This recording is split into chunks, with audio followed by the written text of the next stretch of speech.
এতদিন তোকে কি মিস করেছি। তুই ঢাকায় ফিরে খুব ভালো করেছিস। আচ্ছা, একটা কথা বলবো? বল। যখন আমি বাসা থেকে বের হই আমার কেন জানি মনে হয় হিমেল আমার আশেপাশেই আছে, কিন্তু যখন ওকে আশেপাশে কোথাও দেখতে পাই না আমার না মনটা খুব খারাপ হয়ে যায়। আচ্ছা তোরা বলতো এটা কি ভালোবাসা? হতে পারে। আচ্ছা হিমেলের কি খবর? ও কেন আমার পিছু নিচ্ছে না এখন? কেন তুই জানিস না? কি জানবো? তুই যেদিন হবিগঞ্জ গেলি সেদিন ওর বাবা রোড অ্যাক্সিডেন্ট করে মারা যায়।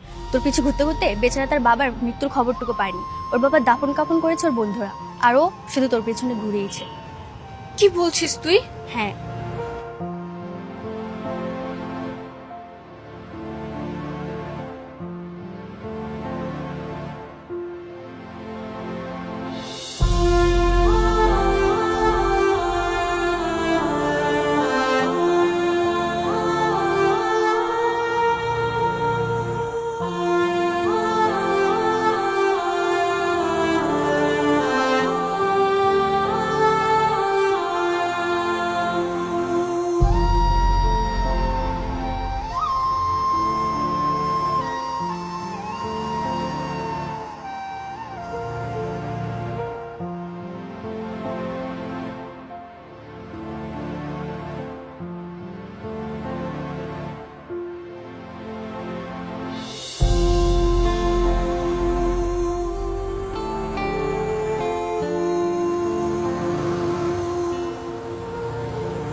কি ব্যাপার, তুমি দাঁড়িয়ে আছো?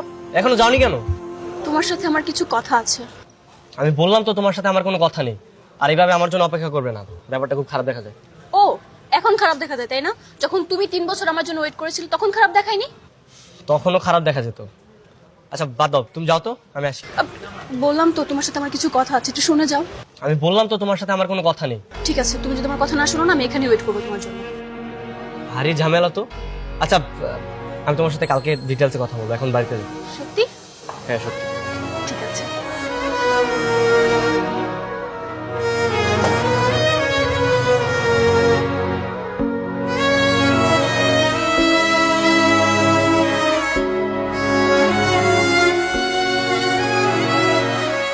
কোথায় গেছিলি তুই? ভাইয়া ওই হিমেলের কাছে। কার কাছে? হিমেলের কাছে। তোকে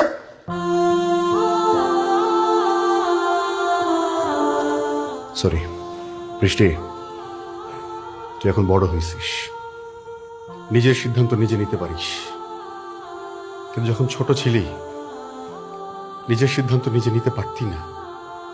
আমি তোর ভাই কোলে পিঠে করে তোকে বড় করছি। এমন কিছু করিস না বোন যাতে তোর নিজের সর্বনাশটা নিজে ডেকে আনিস।